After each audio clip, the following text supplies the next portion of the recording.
Et à la une de l'actualité, Camille, les réactions de la classe politique alsacienne se multiplient suite au vote du Sénat sur la réforme territoriale.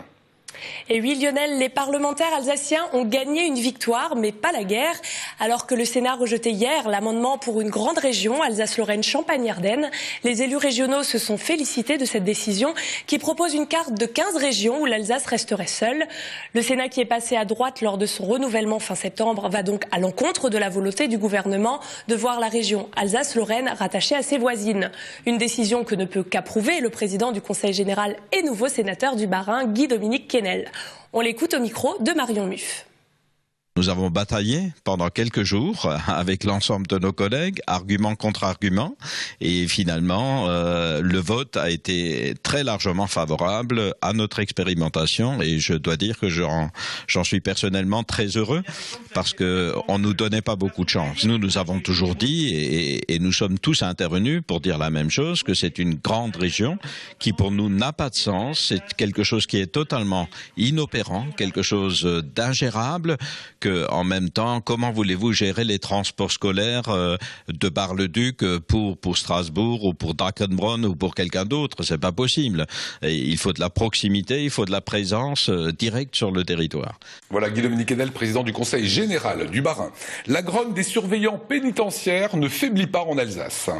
Alors qu'un appel national à la grève était lancé hier matin, les surveillants de la prison de Strasbourg ont tenu à suivre le mouvement. Ils dénoncent l'augmentation des violences sur le personnel pénitentiaire, le manque de moyens humains et la fermeture des établissements dans la région. Rappelons que la maison d'arrêt de l'Elzo accueille actuellement près de 800 détenus pour 490 places disponibles. Réaction de James Canière, représentant FO des surveillants pénitentiaires. Actuellement, le quotidien est difficile, très difficile, parce qu'on est complètement abandonné par l'administration.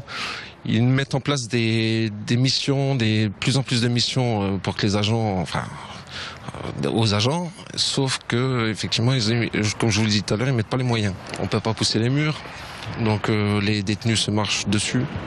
Hein. L'administration n'a pas les moyens d'occuper toutes les personnes placées sous main de justice dans la journée, donc ce qui crée des tensions. Et donc comme on est le premier rempart à tout ça, donc c'est nous qui prenons systématiquement. Et on peut rien faire pour altérer ça. Encore une fois, on ne peut strictement rien faire. Et le trafic routier risque d'être perturbé mercredi prochain à Strasbourg en raison de la manifestation des agriculteurs. Les exploitants alsaciens à nouveau dans la rue le 5 novembre prochain sur fond d'embargo alimentaire russe. L'année 2014 a été difficile pour les agriculteurs de la région. Pour sensibiliser l'opinion publique et faire réagir l'État, la Fédération départementale des syndicats d'exploitants agricoles appelle à la mobilisation. On écoute Denis Ramspacher, le président de la FDSEA. On attend effectivement de la part de l'État qu'il y ait des efforts qui soient faits, déjà qu'ils reconnaissent notre travail. On demande aussi, et on essaye de faire comprendre aux gens qu'il faudrait peut-être manger français, ce serait peut-être pas mal. Ici en Alsace, c'est encore mieux si on mange alsacien. Donc, puisque nous avons ici toute la palette de produits à peu près qui sont possibles de trouver sur une table, des fruits et légumes, en passant par le lait, la viande, les céréales, enfin tout ce que vous pouvez imaginer. Et là, on attend effectivement que cette situation s'améliore et que nos prix soient un petit peu meilleurs peut-être qu'ailleurs. Sinon, par rapport à ça, toute la réglementation, il faut quelques assouplissements et puis des normes peut-être un petit peu moins strictes qui nous permettent d'être compétitifs par rapport à d'autres pays. Dans quelques heures à la nuit tombée, pas de panique. Si vous croisez un zombie, tant que ce ne sont pas des clowns, tout ira bien. Ce soir, on fête Halloween en Alsace. Et oui, Lionel, et pour préparer l'événement comme il se doit, les boutiques de déguisement ont été prises d'assaut ces derniers jours. Et si les enfants continuent à faire la tournée des bonbons, les plus grands s'y mettent aussi. Et la fête d'Halloween fait donc toujours fureur à Strasbourg. Cet après-midi, difficile de se frayer un chemin dans la boutique de déguisement Fiesta République, comme nous l'explique Thierry Bockenf, le gérant. C'est un peu pointu quand même Halloween, hein. C'est pas des articles de rue. C'est du gore, du maquillage, des effets spéciaux, FX, latex, sang. Les gens aiment bien se faire des têtes un petit peu bizarres. Il y a des mamans qui viennent pour les enfants qui vont dans les villages ou dans certains quartiers récolter des bonbons. Mais c'est quand même pointu, FX, maquillage. C'est un petit peu dans le prolongement de la zombie walk. Vous savez que les Américains nous ont pris le carnaval pour faire Halloween. Et nous, on l'a pris Halloween, pas pour faire carnaval, on l'a déjà. Donc on a fait la fête du gore. Et on fait du maquillage FX. Voilà, c'est ça la différence. Frisson en Alsace pour ce soir. Allez, fin de ce journal. Merci Camille. On va passer à présent à l'image du jour préparée par Olivier Anne.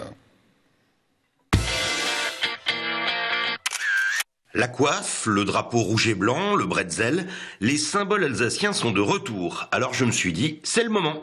Tous ces vieux objets qu'on n'ose pas jeter par attachement à la région, les affiches, les pins et même un billet quand le Racing était en finale, un petit mail et je vous les offre. Voilà, suite la météo. Quel est le temps qui nous attend pour tout le week-end? Météo de Nicolas Haussmann. Ce programme vous est présenté par Catlante Catamaran.